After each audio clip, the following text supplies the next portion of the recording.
TV에서 가끔 보면 인도나 네팔을 여행하는 장면들이 나오는데 서로 마주 보면서 손을 마주하고 공손히 사람들을 인사하는 모습을 가끔 보게 됩니다.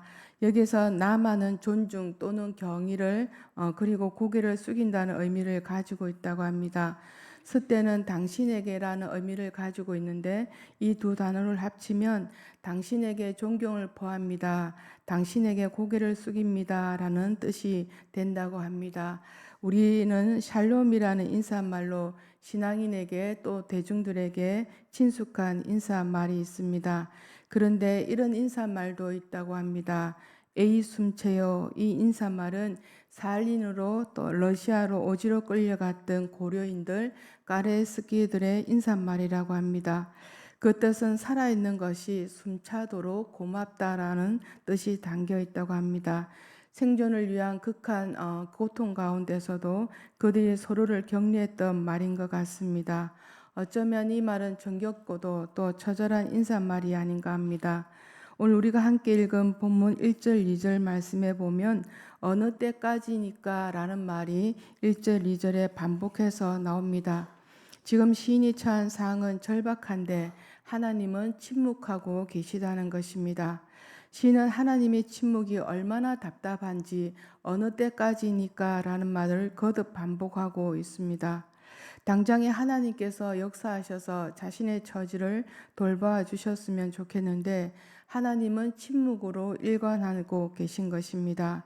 또한 그러한 침묵이 얼마나 지속되었는지 시인은 나를 영영히 잊으셨나이까라고 절규하고 있습니다. 사실 어느 때까지라는 말은 질문이기보다는 하소연에 더 가깝습니다. 지금 다윗에게 찾아온 삶은 심각하게 뒤틀려 있고 또 모든 시련의 원인을 자기 자신에게서 찾지 않음을 봅니다. 보통은 시련이 닥쳐오면 자신을 먼저 돌아보게 되는데 그렇지 못한 것이 우리의 모습이 아닌가 합니다. 살다 보며 문제가 찾아왔을 때 하나님 앞에 뭔가 잘못된 것이 있나 아니면 이웃들 간의 관계가 어그러진 것이 있나 고백한다고 했는데 아직까지 내 속에 남아있는 죄된 마음이 있는지 그렇게 돌아보지 않는 것이 우리의 모습이 아닌가 합니다. 하나님 앞에 나아가 죄된 마음들을 토해내듯이 고백하고 났는데 하나님께로부터 느껴지는 마음의 느낌과 고통을 방관하시는 것처럼 느껴질 때도 있습니다. 나의 고통에 침묵하고 계신지 아무런 응답이 없을 때도 있습니다. 우리가 처음 하나님께 부름받았을 때 우리의 모습은 죄로 오염된 상태였습니다.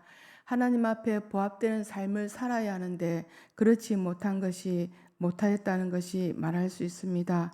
금강에서 금강석을 채굴 한다고 해서 그것이 바로 금이 되는 것은 아닙니다. 금을 포함하고 있지만 그 외에 다른 불순물들이 섞여 있습니다. 금을 얻기 위해서는 금강석을 뜨거운 용광로에 넣어서 녹임으로써 금과 또 불순물들이 분리되는 사실을 우리는 알고 있습니다. 그 과정을 수차례 걸쳐야 비로소 순수한 금이 나오는 것을 우리는 알고 있습니다. 우리가 하나님 앞에 순결한 성도가 되는 과정도 이러한 과정이 아닐까 합니다. 우리의 모든 삶을 보시고 또 아시고 계시는데 우리가 자녀가 고통 가운데 환난 가운데 있기를 바라는 부모는 아무도 없습니다. 하나님은 환난을 허락하시고 견디기 어려울 정도에 이르러 절규하며 부르짖기까지 하는데 침묵하기도 하십니다. 때로는 우리의 절규 가운데 왜 나에게 이런 일이 일어날까? 왜 하필 나입니까? 하는 원망의 마음도 함께 나가게 됩니다. 우리가 하나님을 처음 믿었을 때, 하나님 앞에 부름받았을 때 우리의 모습을 기억하고 계시는지요? 다윗은 하나님께 부름받았을 때부터 신앙이 탁월한 것이 사실이었습니다. 하지만 하나님이 보시기에 그의 신앙은 초보자 단계였던 것 같습니다. 걸러내어야 할 불순물들이 많이 섞여 있었나 봅니다. 하나님은 그를 부르시고 바로 왕으로 삼지 않으시고 십수년 동안 다윗 사울에게 쫓기는 고난을 통해서 통하는 것도 물론이며 하나님께 부르심에도 불구하고 침묵하심 속에서 다윗의 신앙을 순결하게 정렬하셨습니다. 고통 속에서 대적들에게 건져내지 않으셨을 때 다윗은 자신을 외면하는 것처럼 느꼈던 것 같습니다. 그러나 하나님은 다윗을 환난에서 건져주시고 그러한 과정을 통하여 또 하나님 앞에 마음이 화합한 왕이 될 수 있게 해주셨습니다. 우리는 어떠합니까? 삶이 평탄하고 아무런 문제가 없기를 바라는 마음이 가득합니다. 그런데 저와 여러분이 살아가는 삶은 문제 연속으로 이어져 있습니다. 그러한 나에게 찾아온 삶의 문제들 속에 사람들과의 관계도 있고 또 그렇게 감당하기에는 너무나 약한 심령이 있고 이럴 때 잠자는 것처럼 다 잊어버리고 잊어지기를 바랄 때가 있습니다. 시인은 사망의 잠이 빠지지 않게 나의 눈을 밝혀달라고 기도하고 있습니다. 그가 말하는 사망의 잠이라는 것은 절망을 가리키는 말입니다. 사람이 절망에 빠지면 자기 자신도 파괴하지만 남도 파괴하려는 욕망에 사로잡히기도 합니다. 그런 절망은 홀로 견디기가 어려운 법입니다. 하나님이 함께 하신다는 확신만 있다면 어떤 절망도 두렵지 않고 또 이겨낼 텐데 다윗은 이미 그것을 알고 있었습니다. 1, 2절에 함께 하지 않았던 것처럼 느껴졌던 그 마음이 3절에서는 자신의 눈을 크게 또 뜨게 해달라고 기도하는 것입니다. 살다 보면 하나님을 믿고 있다고 하는데 하나님이 계시지 않는 것처럼 느껴질 때가 있습니다. 하나님과 우리 사이에 있어야 할 것이 있지 않고 하나님과 우리 사이에 가로막는 장애물들이 있어서 그런 것은 아닐까 합니다. 우리 영혼 가운데, 우리 심령 가운데 있어야 할 것이 없습니다. 지나친 욕심, 감사할 줄 모르는 마음, 또 미움과 시기, 또 자만과 자랑하는 말이 바로 죄인데 그것으로 인하여 우리는 하나님께 가까이 나가는 시간이 너무나 오래 걸리는 것 같습니다. 오늘 본문 4절에 다윗은 눈을 다른 이들을 향하여 돌리는 것을 보게 됩니다.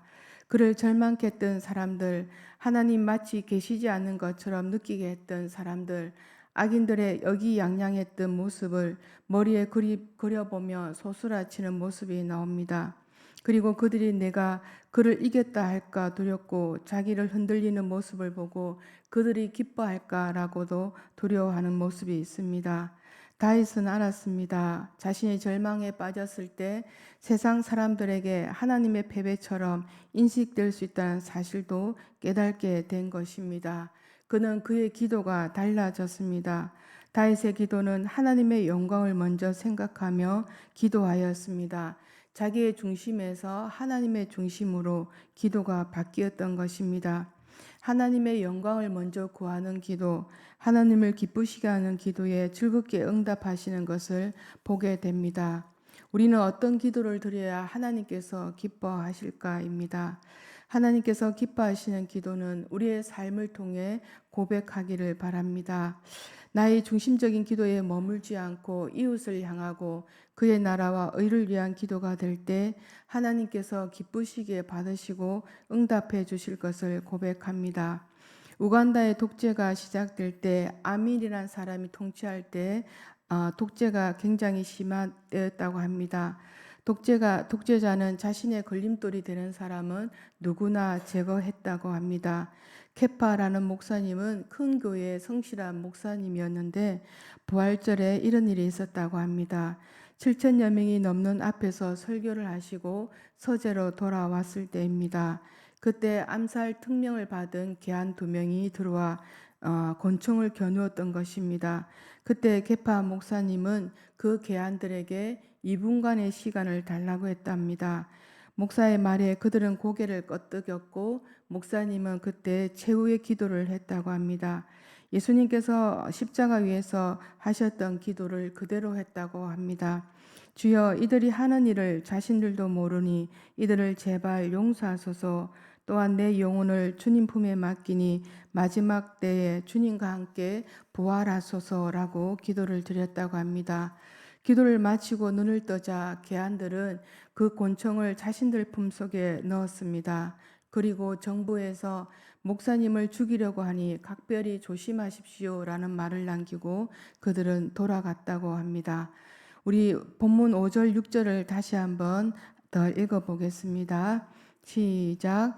나는 오직 주의 사랑을 의지하였사오니 나의 마음은 주의 구원을 기뻐하리이다. 내가 여호와를 찬송하리니 이는 주께서 내게 은덕을 베푸심이로다. 아멘. 때로는 하나님을 믿고 있다는 사실이, 믿음이 나에게 와 있다는 사실이 감격으로 다가올 때가 있습니다. 믿으라고 해서 믿어지는 것이 아니라 하나님의 구원과 사랑, 우리가 입을 열면 공기가 내 안에 들어오듯이 하나님에 대한 믿음도 그렇게 찾아와 주었던 것입니다. 누군가 억지로 믿으라고 해서 믿는 것이 아니라 전적인 하나님의 은혜가 우리 모두에게 임하였기에 그 사실들이 믿어졌다는 것이 감사가 아닐 수 없습니다. 그리스도 구원에 대한 신앙은 믿음의 기초가 있어야 합니다. 집을 지을 때 기초가 허술하면 잦은 비바람과 또 지진에도 무너지고 버리는 것처럼 우리의 신앙도 마찬가지입니다. 구원이라는 신앙의 기초 위에 우리의 모든 신앙이 든든히 세워져야 합니다. 그리할 때 우리의 신앙생활에 찾아오는 기쁨과 즐거움을 신앙생활을 하는 모든 이웃들과 함께 나누게 될 것입니다. 성도님, 하나님의 사람은 모든 절망 가운데 단식으로 내뱉을 때 찬양하며 기도하고 믿음의 말들을 할 수 있는 사람들입니다. 오늘도 우리에게 주어진 삶을 우리 모두가 살아갈 텐데 이 한날의 삶을 잘 살아내고자 하는 마음 가득합니다. 구원의 하나님, 절망 속에서도 한 번도 우리를 잊지 않으시고 함께 하시는 그 하나님을 온전히 의지할 때 우리는 우리의 삶을 힘을 내어 살 수 있습니다. 우리 모두가 그 하나님을 바라보며 이 아침에 삶으로 나아가겠습니다.